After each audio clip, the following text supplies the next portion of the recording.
Good morning.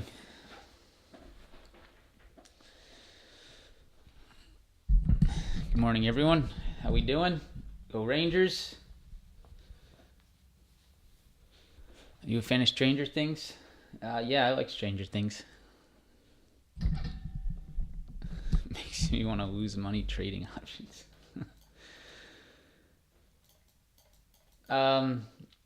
Yeah, so the chat is now on subscriber only.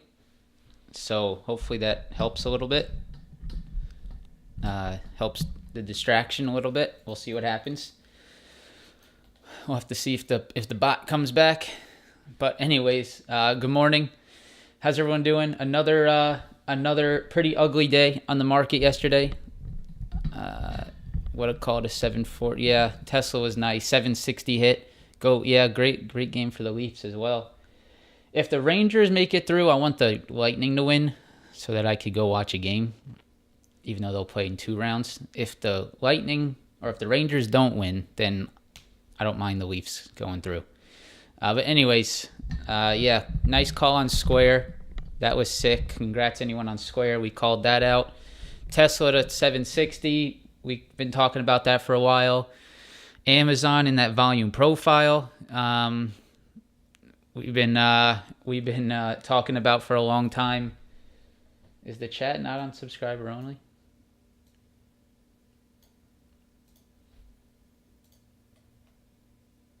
It says subscriber only. Well, we'll see what happens. The Panthers won.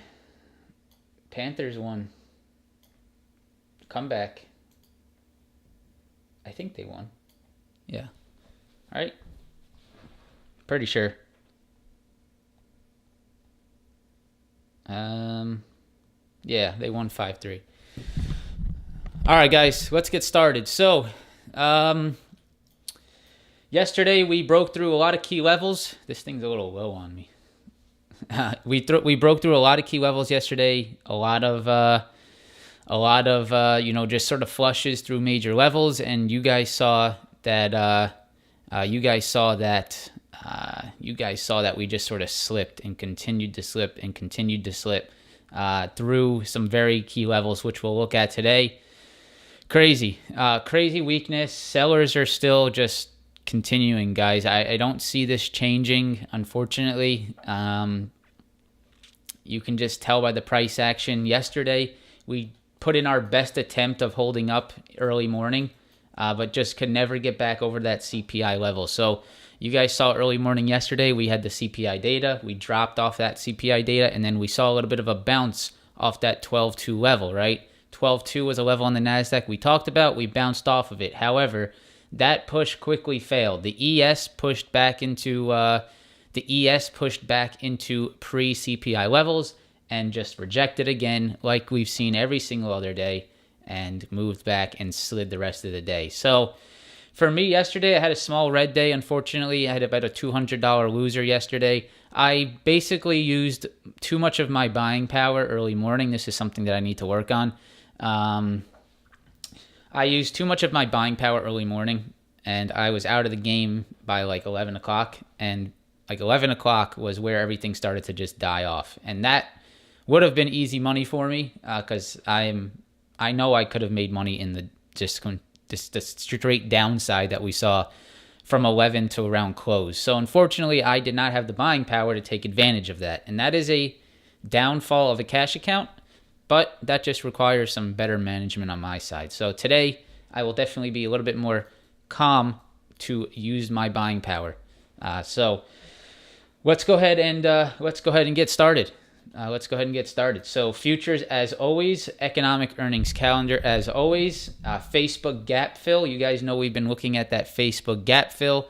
I unfortunately had to cut my Facebook trade. You saw that in my live trading video from Tuesday. That would have worked out beautifully if I held on, but I'm not really the type of trader who just holds on and wishes and hopes. So there was reason for me to get out at that time. Looking back at it, of course, we're all hindsight millionaires. And Facebook gap fill is now working out. I know a lot of you guys in the chat are in Facebook, and congratulations, because that is a fantastic play. Gap fill is currently in effect. Of course, let's not get too greedy on it. If you got in Facebook sometime yesterday early, you should be sitting very pretty. So we'll take a look at the gap fill. Tesla dropped 760. We dropped a major level on Tesla under 760. This level was huge, and because of that move under 760, you saw the straight flush. Next level 700, and that is sort of where we're sitting right now. We'll look at it. We'll look at it today. Nvidia, one of the most perfect bear flags I've ever seen on Nvidia on the hourly chart. Perfect bear flag, right back into previous resistance, and now back to 160, the level that we've been watching. 160 was the level on Nvidia that I said we could move down to, and it looks like we're going to open up right around there today. Square, congrats guys on Square. This was a sick call from the live stream yesterday. Unfortunately, sometimes you call things out perfectly and you miss them yourself. It's funny how it works. So I got into Square yesterday too early, got stopped out. I'll talk about that trade today at the end. I'm going to talk about how I missed it and sort of show you what I did wrong. But, if you guys got into it, congrats. I get almost as much satisfaction from seeing other people come back and say, I made this much on Square. Great call on Square. That feels good to me. So congrats, guys, if you got in on Square. Apple, 150, big break. You guys know I've been sort of saying, unfortunately, I think Apple needs to move back to 150, even though I'm a very big shareholder of it. I think it needed to move back, and we broke 150 yesterday, and this looks a little bit dangerous. So let's take a look at this. Amazon volume profile. I'll reiterate once again why Amazon dropped so quickly. It is very clear. We talked about this like 2 weeks ago, and it happened perfectly. SE, I don't know if you're a long-term subscriber to my channel, about a year ago probably, maybe 6 months, I don't know exactly the time, but I said that SE should be back to $50, and it looks like we're there. So this is just sort of a joke, sort of for fun. SE to 50, I've been saying that, it's like a motto of mine. So SE, it looks like it's going back to 50. What's it at this morning? It's at 55. You had a lot of selling from Cathie Wood yesterday of SE. They actually were selling something, which is surprising. And they were buying, I think they bought like 300,000 shares of Coinbase yesterday, which is another thing that I just don't quite understand. But you know what? Maybe it works out for her one day. Boeing, really nasty flush on Boeing. Want to share that with you guys. And then we'll go over my Square trade. And then we will go over what you guys want to look at. So make sure if you are a member of this channel, make sure to put your tickers in the Google Docs. Don't miss out on that. All right. Let's go ahead and pull up the economic calendar. I think we have PPI this morning. Producer Price Index. Yeah, right here. Producer Price Index at 8:30 this morning. I don't think that's going to have too much of an effect, guys. It might have some, but it's not going to be like CPI, in my opinion. We don't typically see that large of an effect on PPI, but we shall see what happens. PPI, keep an eye on that. And jobless claims at 8:30 as well. So we do have some economic data here. Let's see what happens. We have a Fed president speaking tonight, and that really wraps up our week for economic calendar. Then you just have some expectations. You have some more Fed presidents, but I think this is probably your last big three. So let's see, 8:30 today. We'll see what happens there. Okay, let's go to the earnings calendar. Where is it? 1 second. Do we have anything? Yeah, we have a firm today. So here we go. You guys can see right here. Too big again. If I go over. Okay, so today we have a firm, and that's really the only one. Unless you guys like Motorola. I don't. But yeah, a firm. That would be the one that I would see what happens. This could be sort of an interesting one to watch. I'm sure it's not going to look very good, in my opinion, if you just sort of think about what's been going on with these stocks. Upstart has got killed, and a firm, actually, there was news about a week ago that they're at the European Union, or however you want to call it, Europe, is trying to, basically what they're trying to do is that anything, if you use buy now, pay later, it could affect your credit score. That's what they're trying to do. They're trying to make it so where you can't just buy now, pay later on everything in your life without getting some type of reprimand. So I think that's smart because probably people were probably just buying a little bit too much on buy now, pay later and getting themselves in a sticky situation. So I don't mind that move from them. I think that's actually in the benefit of consumers. I know it may sound like they're, it may sound very harsh, but I sort of think that's a good idea to make sure that buy now, pay later doesn't get out of hand. So I'm not sure. We'll see if a firm mentions that on their call, but they were directly mentioned in that news. Okay, so that's that. Not much on the earnings calendar. Let's go ahead and start with the Nasdaq, and let's go to the daily chart first, and let's get some time here because we need to look at these levels, and they are starting to break down. So, to be honest, guys, the job here is getting a little bit more difficult, and the reason for that is because you are sort of getting into an area where this area here, like I talked about yesterday, between 12.2 and 11,000, there really isn't much, as I talked about yesterday, that makes me very confident for any support. If I was to zoom into this area, right? If I zoom into this area on the chart, this period of time, which is this green area right here, this period of time it spans from around August of 2020 to November of 2020. So that is what? That's about 3 months, August, September, October, November. Yeah, it's about 3 months, right? So this 3 months right here on the market, you guys can see what was the behavior during this time. It was really volatile. I mean, straight up, straight back down, straight back up, straight back down, straight back up, rejection, and then we finally got the breakthrough, right?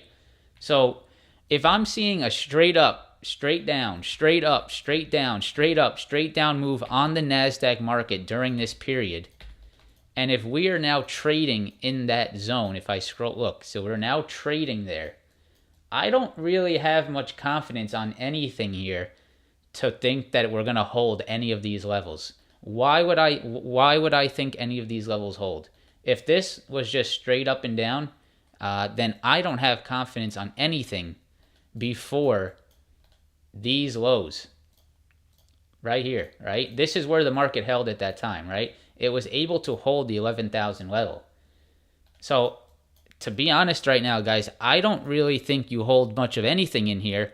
And if you do get bounces, it's just going to sort of be maybe just market, sort of is it an oversold market or just sort of the way the ebbs and flows of the market. I don't see anything of real structure here. That's what I'm trying to say.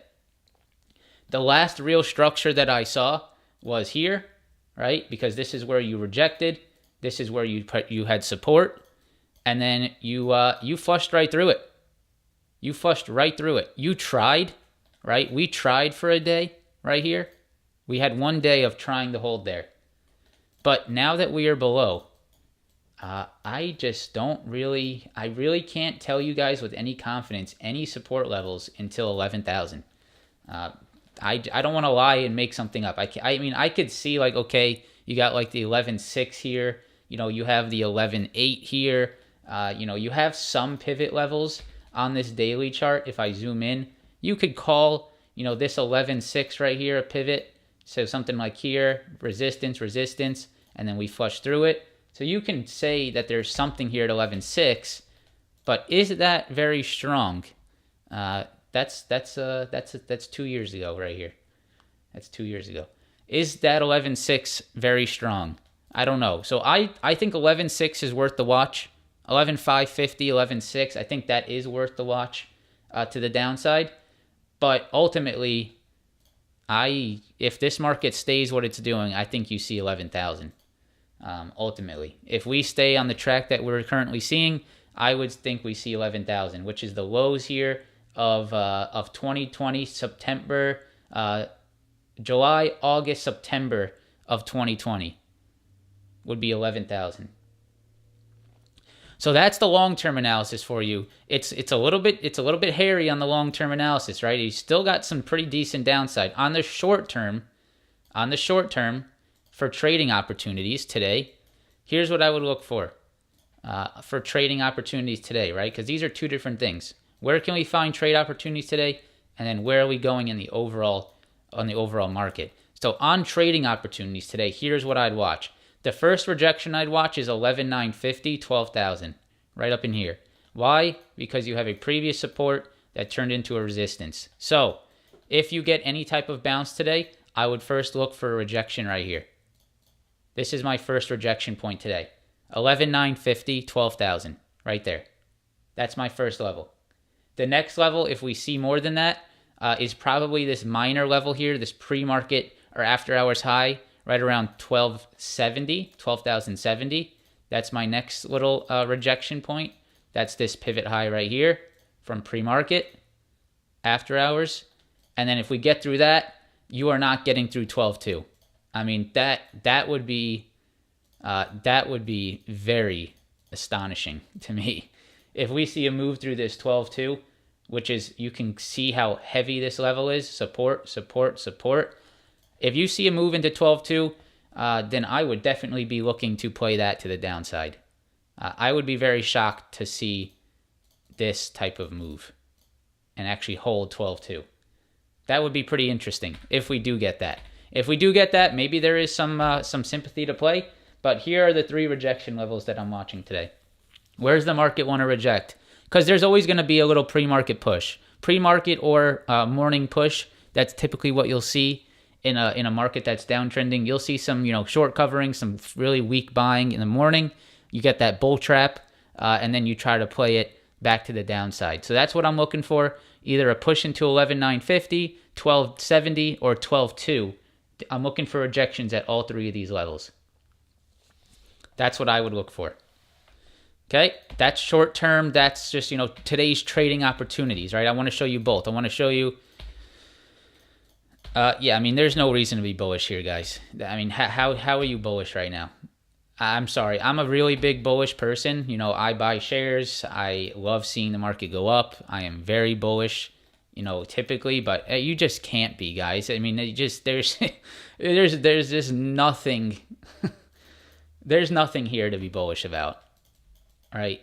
I mean, you might get some bull market rallies, but how are you bullish in this market right now, right? It just doesn't make sense. Yeah, I mean, I would be unbiased, but I come into every day looking for the rejection. So whatever you want to call that, is that bearish? Is that bullish? I don't know. But basically, what I come into every day looking for is what the market has been doing, right? I follow what the market's doing. And what the market's been doing for 2 weeks now, probably more, is pushes to the upside and nasty rejections. It happens almost every single day.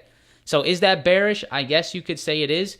Really, more than what it is it's just following what the market has been doing, right? The market, we've seen this on the live stream every single time. We've called out multiple rejection levels on this live stream. It almost works out like perfectly every time. So it's not some type of rocket science. It's just following what you see on the market. So almost every single day we have pushed to the upside and rejected at a previous key level. Almost every single day.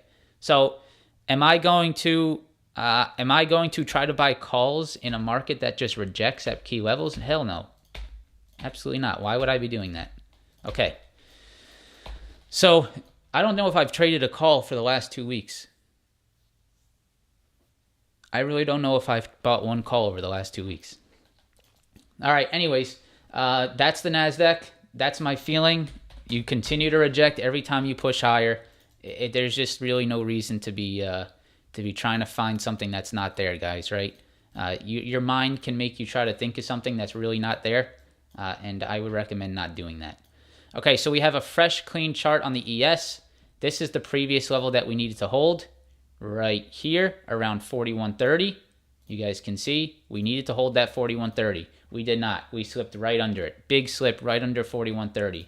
The next level that I was watching is right here around this 39.50. That was the 39.50.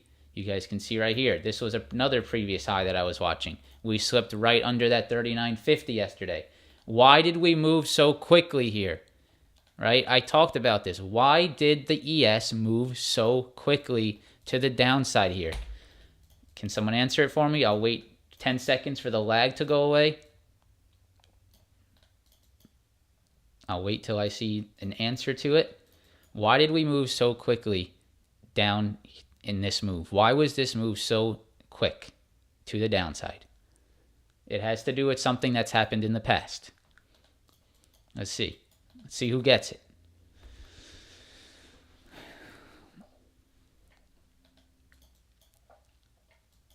Comments have slowed.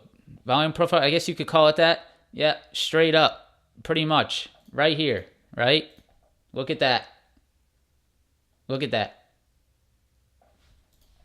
There's nothing there. There's nothing here at all. So, when you see straight up, guys, you're going to see straight down. And that is exactly what happened. And we talk about that all the time in this live stream. So, straight up means straight down. Good job, guys. I see a lot of you guys answering the same thing. So, smart means you're learning something. I mean, we're all on the same page here. Now, this gets scary to me a little bit. This gets a little bit sketchy to me here, guys, because I do not see anything.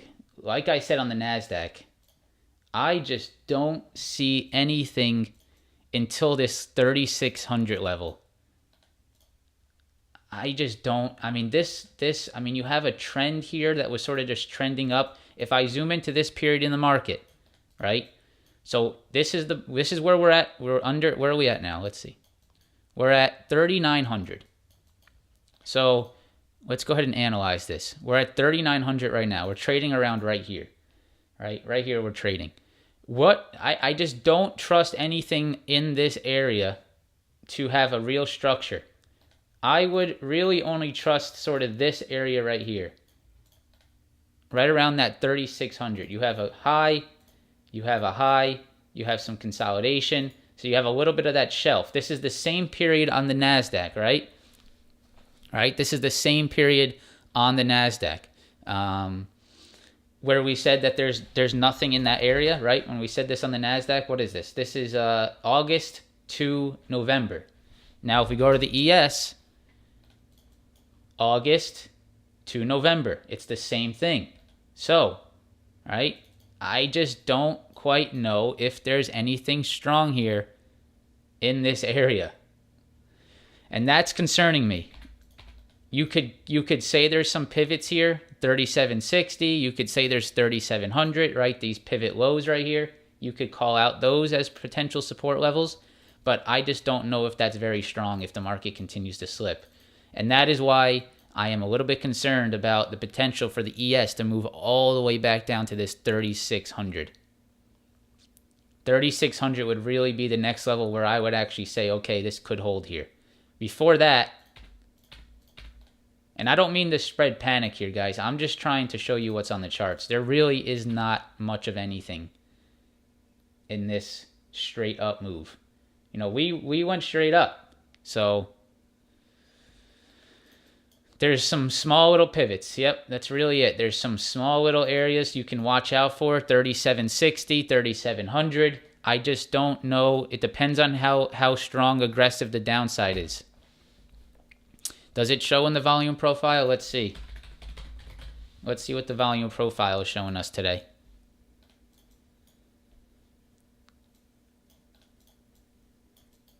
So under this 4120, which was the key level that we drew out, right? You can see that's the last shelf of volume. Under that, you get a little bit of shelf in here, but really there's nothing until, like we said, this 30, this low here, maybe this previous high.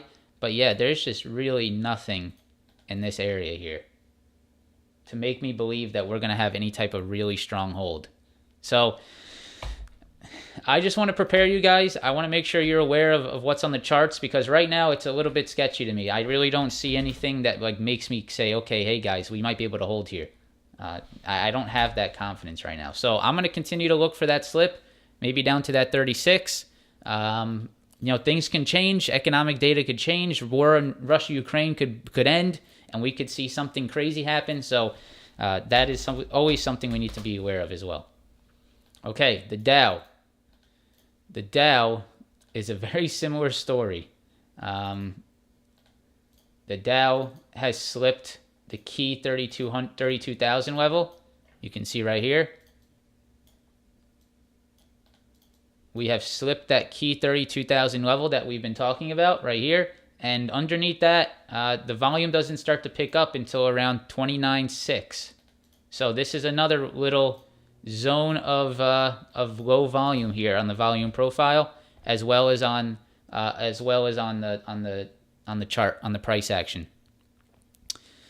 Yeah, I add the M1 every single Monday, guys. I don't. This type of stuff does not scare me away from long-term investing. This is totally irrelevant to my 60s, my 70s. If we are lower than where we are now when I'm 70, like I say every time, there is probably a bigger problem in the world, and I probably don't live in the United States anymore, to be quite honest. If stocks are lower when I am 70 years old, there has been a catastrophic event here in the future that we have not foreseen yet. But in my belief, I think stocks will be much further and much higher than where they are now when I am 70 years old. That is a hope. I hope. I mean, and if that's not true, then oh well. That's really all you could say, right? As a 20, I'm 27 years old, guys. So as a 27-year-old, there is no better time to be buying into the stock market, right? This is what I want to happen as a 27-year-old.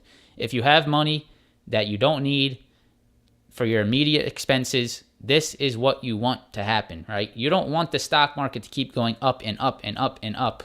You want it to drop because this is your opportunity to buy stocks. Everyone says, "Oh, God damn it, I wish I bought during COVID lows. What the hell? Why did I not buy during COVID lows?" And then here's where the human psychology comes in, right? As the stock market's dropping, no one wants to buy. So how do you buy at COVID lows if you don't want to buy stocks when the stocks are going down? How is that? That doesn't make sense. There's no logic there. So if you wished that you bought at COVID lows, you have to buy stocks as they are going down. You cannot buy stocks as they go up. I know you feel warm and cozy when stocks are going up, but you cannot be buying lows and buying. It just doesn't make sense, right? So you have to, that psychology, that human psychology of I'm scared to buy now is the opposite of what you should be doing if you are in your younger years. So anyways, let's continue. Dow dropping there, 32,000. Watch out below. Okay, Russell. Yeah, guys, Russell hit our price target pretty perfectly. Congrats.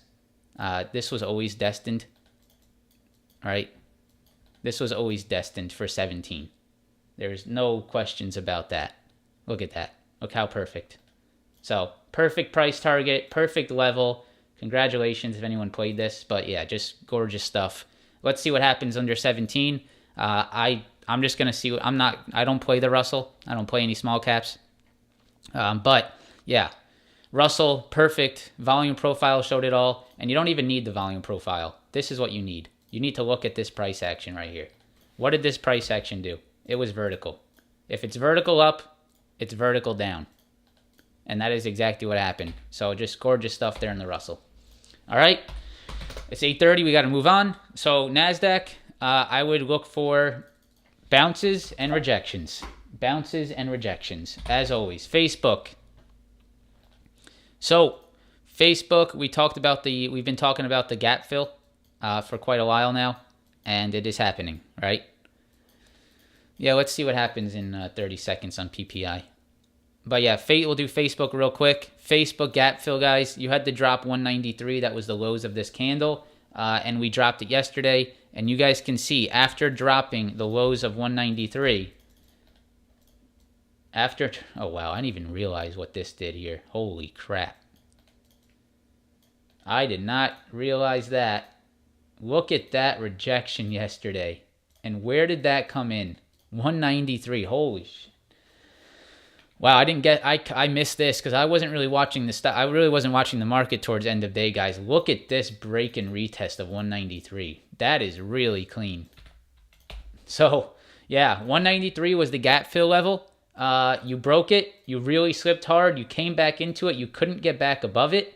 And that right there gives me a lot of confidence on this thing moving to the downside. I did not realize it retested 193 like that. If we go to the daily chart once again, I believe that you have room either to this, which you're sort of at now, the lows of these candles around 185, or the start of the gap fill, which is 181. So 181 and 185 is where I'd watch for support. If you break 185, you're coming down to 181, 180 on the Facebook gap fill. The gap fill is right there. Okay. Any reaction to PPI?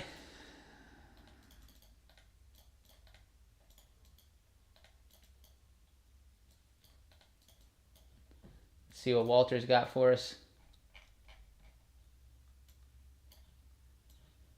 Okay. There we go. Producer price final, so basically flat. Hey, ex-food and energy is lower. Interesting. Okay. Jobless claims up 1,000. Continuous claims minus 4. Yeah, this is... I didn't skip this slide, did I? No, I didn't skip this slide. Yeah, this is nothing that I think is going to affect us much here, guys. I think it's just going to be a non-event. We'll see what happens, but as of right now, everything's sort of in line. Nothing's crazy. Nothing's unexpected. All is expected. Yeah, I don't think this really moves you much. Okay, I'm going to move on. I don't want to just sit here and watch this. Let's go ahead and continue our stream. We had a lot of people on yesterday. Thank you guys if you're new here. I appreciate you being here. I appreciate any new members that feel like they enjoy the streams, want to come back for day 2. I appreciate that very much. Okay. Tesla. Okay, guys. So we talked about Tesla at the 760 level, right? We talked about why I think Tesla should move back to 760. And we're going to go ahead and look at it again. So back, I would say it was about 2 weeks ago, I was looking at Tesla. We had this big red day right here. And I said, okay, I think we need to move to 760. Why is that? Because there's really nothing in this area. You guys can see straight up means straight down. You went straight up on Tesla. You're not going to find buyers on the straight down move. There's just no way. There's no structure here. So you came right back down. You have a key level at 760. Rejection, support. You broke it yesterday. If we go to the 1 minute chart, I will show you guys what happened, what occurred after we broke 760. You can see right here, we had a flush through 760. We had some rejections. We turned it into resistance. And from that point forward, you just went ahead and slipped. So now, Tesla is trading at 700. You're right there at 700. You went 60 points lower under that 760 level, which is pretty astonishing. What are we looking for next? We are looking for 700, which we're at now. And if we drop 700, guys, if we drop this 700 right here, where are you trading? You are trading within a huge channel. All right, and do you think that Tesla needs to test the bottom side of the channel? If you do, if you believe that Tesla needs to test the bottom side of this channel, then you are coming down to 560 on Tesla. This is a triple bottom channel. You can see right here, bottom, bottom, bottom. If you believe Tesla needs to test the bottom of this channel and then maybe find some support there, then you have to look for Tesla back to 560. After 700, like I said earlier, guys, it becomes a pretty big chop fest here. I don't really see much. You know, you can maybe say like this 630 area. If I go ahead and scale this up, I mean, yeah, guys, you can't trust anything when it looks like this, right? This is not trustworthy price action. This is not where you're, oh, hey, look at this level at 794. I'm gonna play it off this. No, it just doesn't work, right? There's nothing here for an extended period of time to be a strong structural point. So, like I said again, things are getting a little bit crazy here. Things are getting a little bit dangerous, right? You're getting into some really big breakdowns, and this is a big breakdown for Tesla under 760, under 700. If you drop 700, the only one that I could maybe put some confidence behind is this 630 triple bottom right here, 623, 630. But I really don't have much confidence in that. The only confidence level I have is here at 560. That's really the only confidence level that I would say to you guys with any confidence is that 560 should have something here, right? Support, support, support. That's where we bounced off of. This was a straight up move. This could very well be a equal sort of slip to the downside. So I don't want to, I hate being like so negative, but this is just the truth of what's on the charts, guys. I can't really sugarcoat this because there's really nothing here. So you had a straight up move here, you had straight up move here, you had straight up move here. This was just volatile in a channel. And, if you're like this in a channel, right? If you're trading like this in a channel, what makes you think that any of this is going to hold this structure? So, yeah, just watch out, guys. Watch out for Tesla. I would look for more downside. If we break 700 today, which we are right now, if you get a retest of 700, then I would look for big. I would play the downside for sure. If you get something like this, right, and you reject 700, that would be for sure my entry. I would watch here. I would watch here. That's 720, 730, and I would just look for rejections. Honestly. Okay, Nvidia. Now this chart's clean. This chart's clean. I really like this chart on Nvidia. This was really textbook. I took a scalp on it on Tuesday, made about $600 on that one. So yeah, I've been taking advantage of this a little bit. But look at this, guys. Look how clean this is. This is sick. I mean, this was a 180 rejection point, right? We talked about 180 rejection over and over again, countless times, just saying how if Nvidia gets back to 180, we're going to reject. You can see we pushed into 180. This was yesterday morning, CPI data. We said, hey, CPI data has caused Nvidia to break the bear flag. Remember? All right, if you were here yesterday, you should remember that. CPI data has caused Nvidia to break the bear flag. We broke the bear flag. We rejected off 180, and we are back down to our next level, which was 160. Why did I like 160, right? Why was I looking at 160 as a level? Well, I'll show you right now. It's very clear, very obvious. Okay? It goes back to the same concept I've talked about 10 times here today. You can see we moved straight up. If we move straight up, we're moving straight down, right? You can see it right there. This was a straight up move from 160 breakout to 180, straight up move, straight back down, 160. If 160 drops, we're going to come down to this next high around 152. If 152 drops, you're coming down to around this 140 here. You can see it right there. You're just sort of coming back to this little channel right here. You can see there's a nice little channel on Nvidia between 140 and 120. This was a channel between August and November. Or sorry, no, this is like a year channel. August to April of 2021. You had almost a year-long channel here. So are you just going to give back this straight-up move? That's probably what you're looking at. You're probably just giving up that entire straight-up move. That stemmed from May of 2021.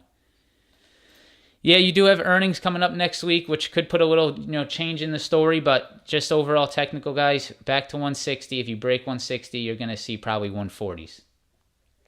What I would look for if you break 160 is I would look for it to do the exact same thing as this.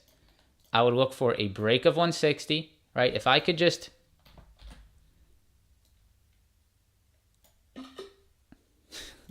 There's a noise.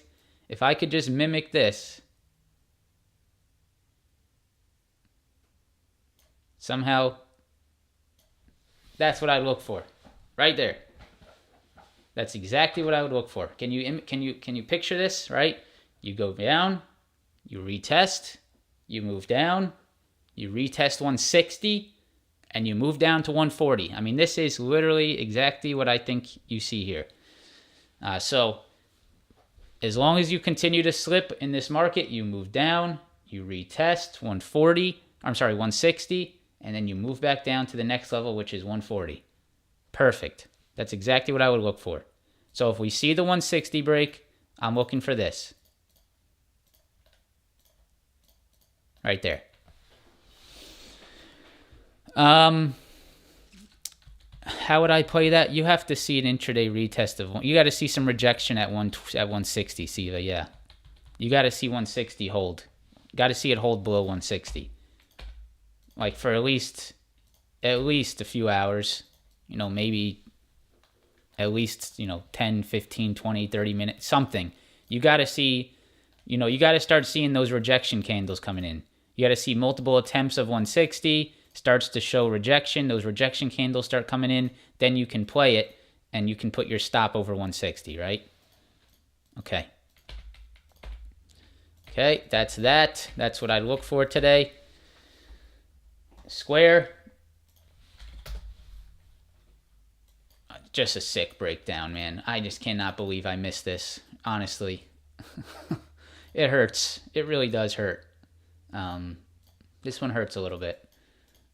So we were watching this 80 level, right? Why were we watching this 80 level? Pretty obvious, pretty easy, right? You had a double bottom here. You had this 80 level right here, which was a double bottom. You put a line there. Right around this 80. You can see double bottom. Draw your zone, right? I was saying on the live stream, if we drop this 80, we should see downside. Just look at that knife. Look at that knife right through.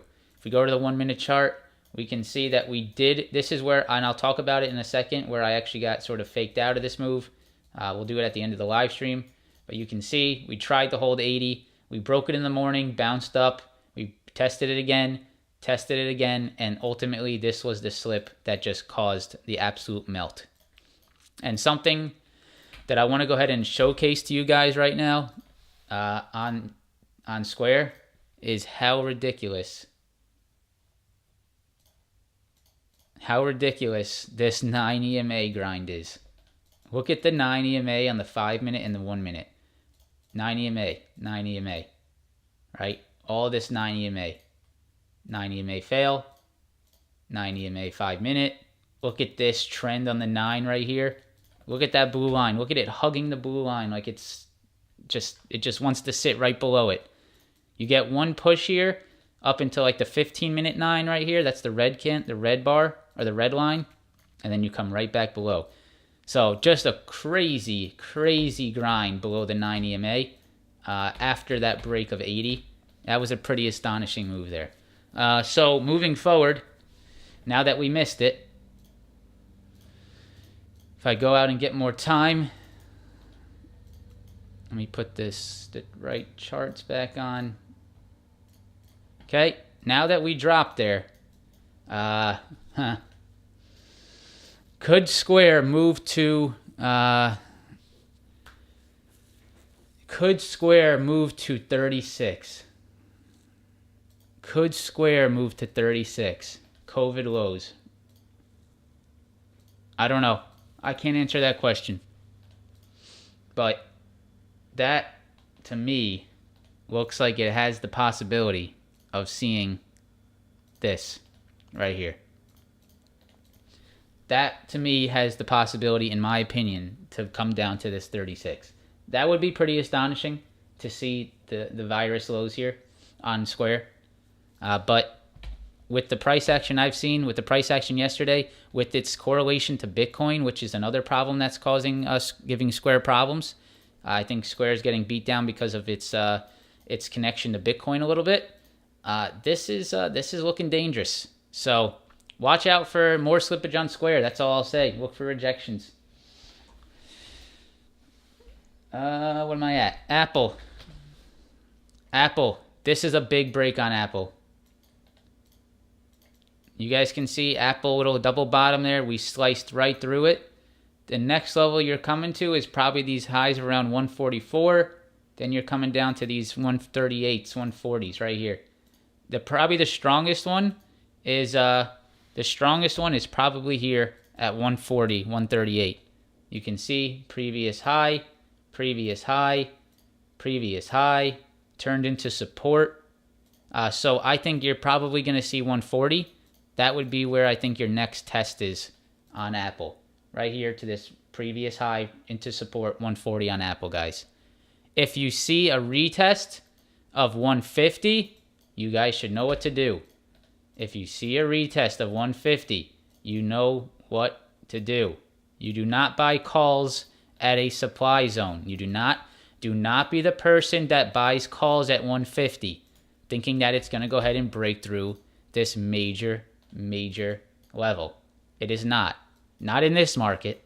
It may if the market changes, but in this market, it is not going to break back above this level. With all of this structure here, this would be a perfect level for it to reject if you see a retest. Okay? Let me just go quickly through Amazon. I'm not going to go over it much because I've basically beaten this into your minds over the last 2 weeks, but I'll do it again just to sort of reiterate why this happened, to give you an idea of why Amazon has dropped so fast. Straight up, straight down, right? Straight up, straight down. There's no one there willing to hold this stock up. If we go to the volume profile, you're going to see exactly why this happened.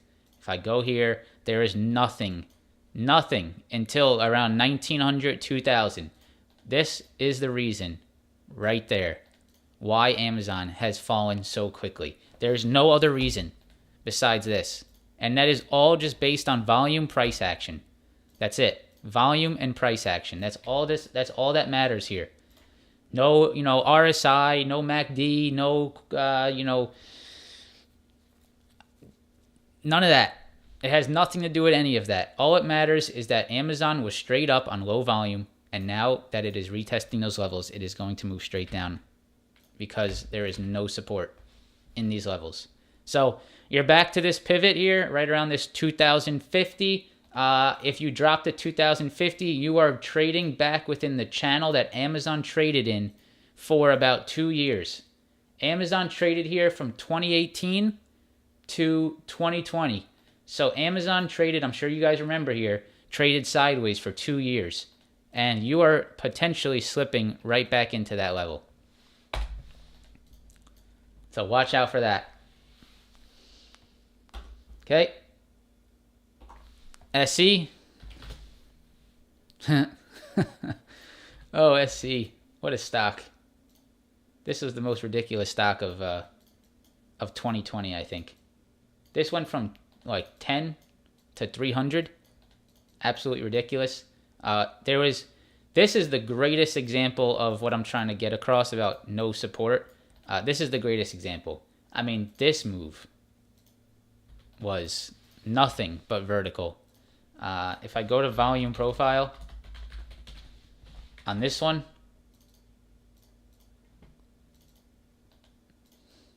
look at the difference in volume from where it actually started to where, look at this. So,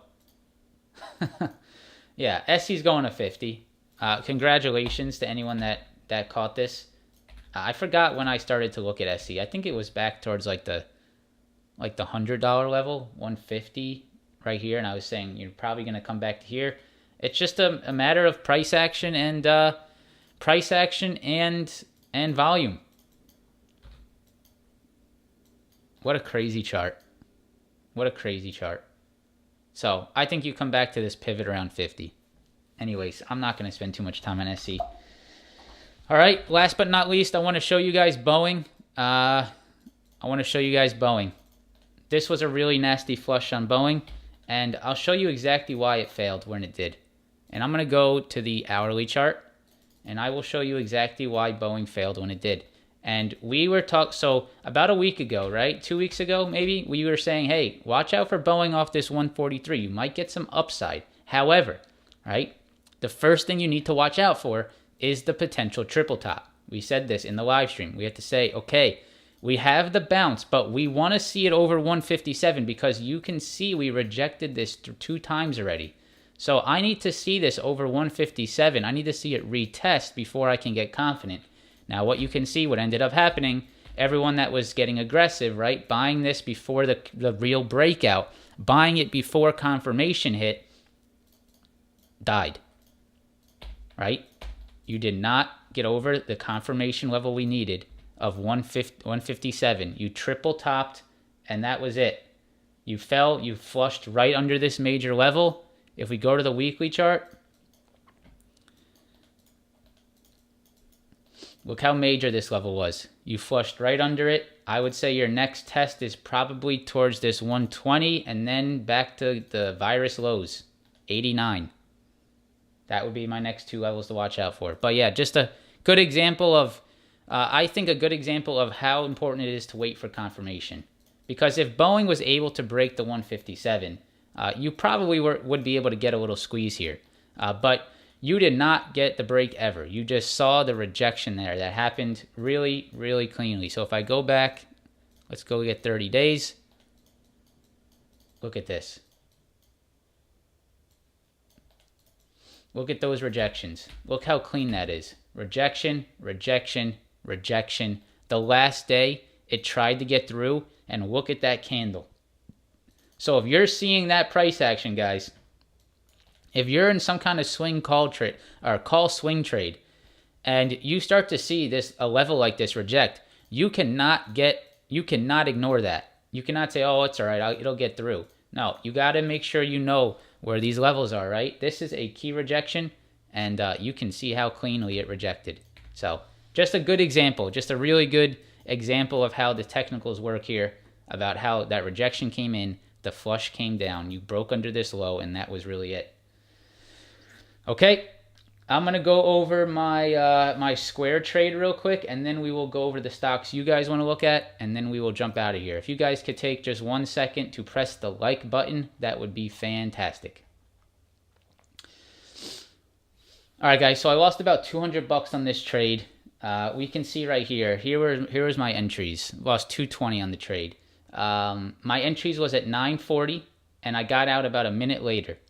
And I will show you exactly what happened and why did I get into Square, because this was actually a good setup, in my opinion.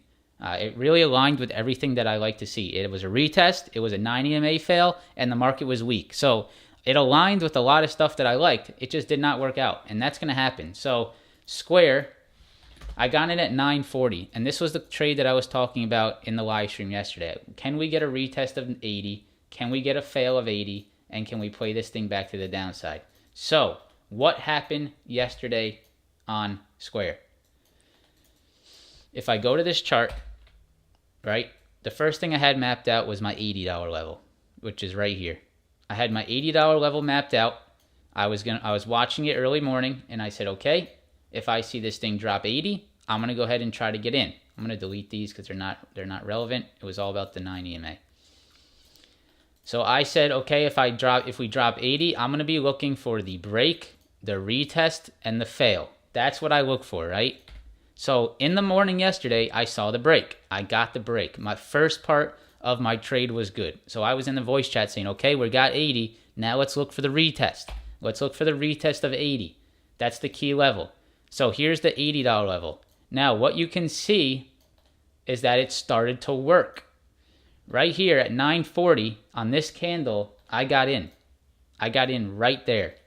Right on the break, the retest, and what else? What else is right there? The 9 EMA.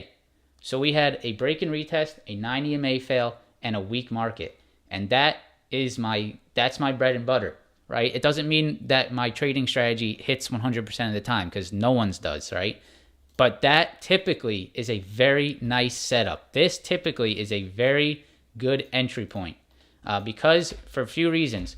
It typically, I think the probability is that it works most of the time. And then the other thing that's good about it is you have a very easy stop loss. If it pops over the 9, pops over 80, you get out, right?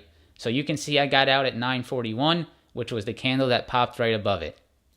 So in a perfect world, in a normal day, you would expect this type of move. But it looks like Square had a little bit too much strength at 80, so I had to take my loser. If I didn't take my loser here, this probably would have been a $1,000 loss. So I'm very happy I did take my loser there. But I hope you guys sort of see why I got in, because if we look at it like this, right? If you look at the right side of your chart, doesn't that look like a break and retest and 9 EMA rejection? And that is where I got in right there. But you can see it quickly sort of just turned on me and I had to get out. But later in the day, this is where the painful stuff started to come in for me. You can see later in the day, it did it perfectly, right? Look how perfect this was later in the day. This is what I was looking for. Actually, that's a really good example. Look at that. This is the exact setup that I just talked to you guys about. A break, a retest, and a continuation to the downside. Look at that. So if that would have happened here, which it did not, I would have been in a very nice trade. If this exact thing that happened at 11 o'clock would have happened at 9:40, then this is a great trade, right? And so for that reason, I don't consider this a bad trade. This is not a bad trade for me, right? Because this is the exact same thing, same strategy as getting in right there. It's the exact same strategy. So can I tell myself, hey, I'm not going to use this strategy anymore? Hell no. Absolutely not. I know this strategy works. Sometimes, there's going to be moments where the market just doesn't cooperate. But if you did this exact same thing, if you got the break, if you got the retest, and it continued down, right? If you got the break, the retest, 9 EMA rejection, it's the same thing. This is the same exact strategy right here, right? So really nice, right? Really nice. King, I'm sorry, man. I don't know what's going on. Spy. Yeah, we already did it, so you missed it. You got to go back. So, yeah, just sharing with you guys sort of my mindset on that trade. It's, the 9 EMA rejections, the break and retest, they typically will work, but there's going to be times like this where it sort of just goes against you. Probably because it was a little early in the day. Later in the day, these things tend to cool down and it sort of works much better. So, just a perfect example of strategy working here, but not working here. But that does not mean you change your strategy. You got to stick to something and try to be consistent. Okay, that's what I got. Let's go over what you guys have. Holy crap, there's a lot. All right, we're going to have to go quick. We're going to have to go speed round. Disney. First one, Disney. We're going speed round. Better prepare yourself. All right, Disney. We're going daily chart on this stuff, guys. Sorry, because we got to go quick. Disney had earnings. It's moving lower on earnings. You're at 100, which is actually a pretty strong level. I would just look to see if it holds 100. See what it does at 100 today, guys. If it gives it up and rejects intraday, then you know it's weak. But yeah, I would say that 100 should be a pretty solid level. This has been a solid level in the past. I would look to see if it holds 100. AMD. If we break 84 today on AMD, you're moving lower. So you guys can see right here, this is a really important level on AMD. If you break 84 on AMD, you're moving to 74. Microsoft crushed right under the 270. We've been talking about that 270, and what did I say? It'll go to 260 next. It went right to 260. If you break 260, you're coming right to 245. Right? Under 260, you should be down to 245. Walmart, just a perfect rejection of the 152 like we talked about previously. You're at the 146. This was the price target we had, so the trade that I had would have worked out beautifully, just didn't have the patience for it. At this point, you just got to watch this 146 level. I wouldn't take a trade until you see what happens at this 146. MRK. Joel, we have a list of people that put tickers here, so unfortunately I'm not going to be looking at what you put in the chat. MRK, Merck, healthcare, right? right? Healthcare or biotech. I don't know what you would consider it. But Merck continues to be strong. I would just watch out for this high, this 92 high. This whole area looks pretty tough. Just watch out for that rejection. J&J.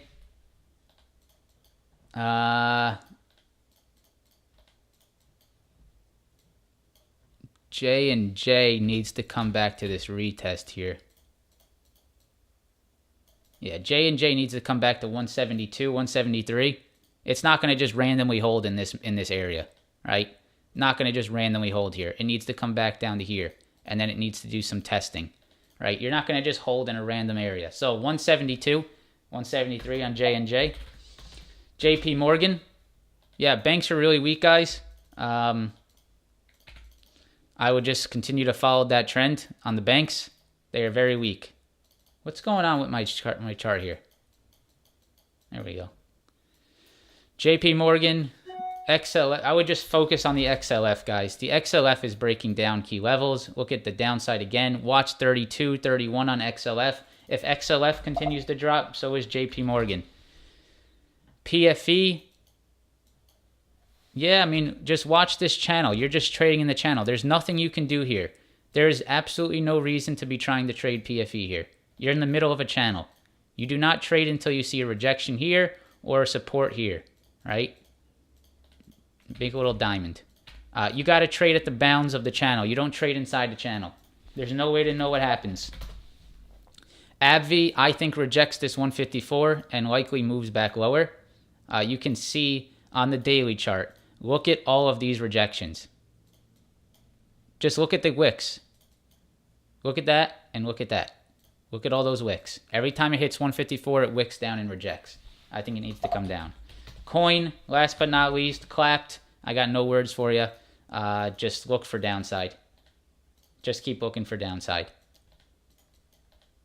Look for rejections of previous day lows, pre-market highs. Yeah, I don't know much about coin. I don't follow Bitcoin. I have no interest, and this is exactly why, right? This is why I don't follow Bitcoin, because of what's going on right now. I really don't care anything about it. I would rather put my money in places that are stable as possible, such as real estate and stocks, which are not stable in the first place, but it's definitely not Bitcoin. And it's not Terra or Luna, whatever the hell it's called. It's supposed to be $1, it goes to 30 cents. My money's not going there. I value my money a little bit too much for that. So yeah, I got nothing for coin. Just look for downside. Watch out. Do they file bankruptcy? I don't think so. No. All right, guys. Thanks again. Hope you guys enjoyed the live stream. If you did, please press the like button before you head out. I would greatly appreciate that.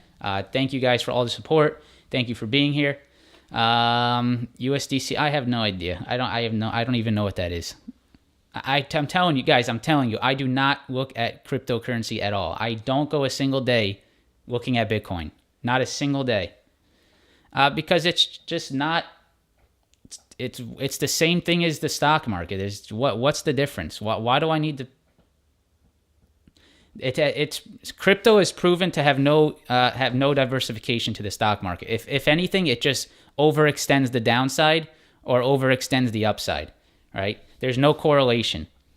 So, people, the big thing for Bitcoin when it came out was that it's, it hedges inflation. It's good when the market can be bad. It does different things, right? It's a way to hedge your money. It's all false. Bitcoin is down because of inflation. It's because risk off, right? Everyone's risk off. It's the same thing as Bitcoin. So, if you want to diversify, great. I don't think there's anything wrong with that, but don't expect it to be off-weighing itself. If the stocks are coming down, you're going to be getting clapped on crypto as well. If the stocks are going up, you can make money on crypto as well. But I don't like the whole thing where the biggest argument was that crypto is a hedge to inflation, which is total nonsense. That's not true at all. So that's my thoughts. I'm not saying I'm right or wrong. That's just my thoughts. So if you come here for my opinion, that's what you get. I'm not trying to, tell you what to do. That's definitely not what I'm trying to do. I'm just telling you my opinion. I don't like trading. I don't like looking at crypto. So thank you guys. Press the like button, subscribe to the channel, and I hope to see you in tomorrow's live stream. Peace out. Have a great day.